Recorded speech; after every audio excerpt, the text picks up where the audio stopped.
Hello and welcome to Suburban Clock and Repair in Berea, Ohio. Your choice for the finest timepieces since 1953. We're the largest repair center in northeastern Ohio, and we're here to tell you that if you have a mechanical clock, remember that it should be serviced every 5 years. Like any mechanical device, if it's not properly cleaned and lubricated, it will wear and might require more significant repairs or a mechanism replacement. We do provide in-home service calls if you're in our greater Cleveland area, but if you bring in your mechanism from your floor clock, we can give you a free estimate for service or repairs. If you would like to bring in the mechanism, weights, and pendulum from your grandfather or floor clock, we can give you that free estimate, but we can't accept complete grandfather clocks in our shop at this time. I put together this little video to show some basic information on how to properly disassemble your floor clock to bring us just the parts we need. I chose this Howard Miller grandfather clock in our showroom because there's a lot of glass in the case and it's easy to see what I'm doing. But if you have a grandfather or a floor clock from the late 1960s, 70s, and to current time, it will function basically the same way and come apart in generally the same way.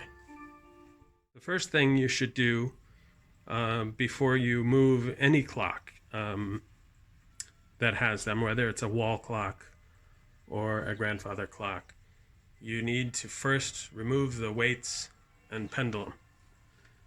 It's very simple. The weights, either they may have a pulley on them if it's cable wind, or it could be just a chain hooked directly to the weight, but it's very simple. They're hooked on.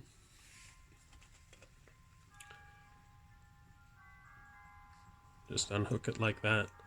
The pulley will fall along with the cable. When you do put them back on, they should be labeled on the bottom, left, right, and center. If your labels are worn off, it's usually the heaviest weight on the right. This clock is lucky enough to have the weights already wound down to the bottom. Generally though, if your clock is coming in for repair, my guess is that your weights are wound to the top. Remember, it's a common misconception to say my clock is overwound. That's actually not something that happens. You can't overwind a weight-driven clock. You wind the weights up and they stop. If it's running correctly, the weights come down at the end of the week. But most likely, if the clock stopped working, it's because it's either worn out or needs to be cleaned and lubricated, not because someone overwound your clock. Here's a nice clear view of the inside of the clock, and you can see where the pendulum hooks on, right here. Just lift up on the pendulum and unhook it, and remove the pendulum.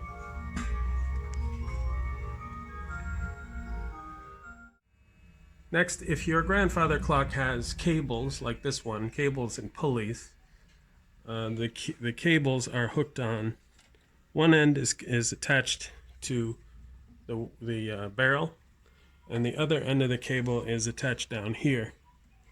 And all you need to do is lift up on the cable and take it off this way. Then be sure and to save the pulley on the other end. We'll need to bring those in too.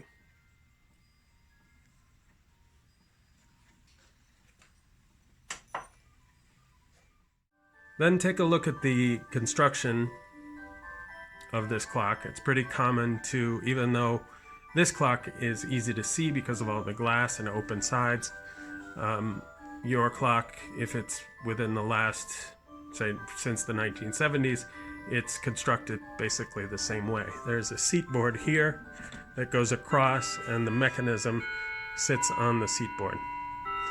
There are 2 screws that go through the seat board and anchor to the bottom of the mechanism. You can see the top of the screw there and the head of the screw down here.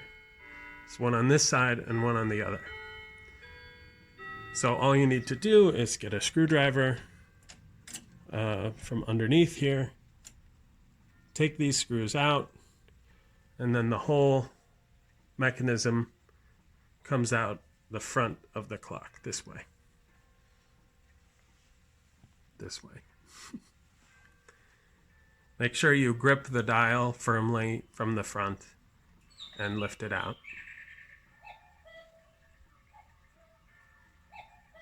Then when you come to our store, bring that whole section, the mechanism, the dial, the cables will be attached, the pulleys at the end of the cables, the weights, and the pendulum.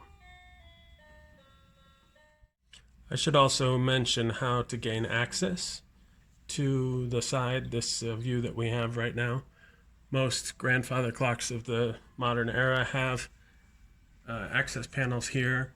There's a tab on the inside. If you reach in to the inside of the clock from the front door of the clock, move the tab out of the way. It swivels out of the way. Then take the panel here, lift up, kick the bottom of the panel towards the inside of the clock, go down, and lift out the panel this way.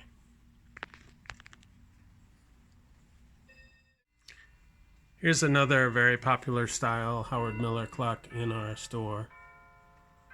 This design was used by many manufacturers in the 70s and 80s and 90s. This one happens to be a Howard Miller, but Sly made clocks like this. Ridgway, Hermla, Kinninger, many clock manufacturers. This one works the same way as before. There's a seat board in the back with the screws holding the mechanism on, just like the last one. There's the screw. So from underneath, you can loosen the screws under there. But this has also a wooden mask over the side of the dial, so it would be easier to remove the whole mechanism after you've removed these 4 screws holding on the mask. Those 4 little black screws.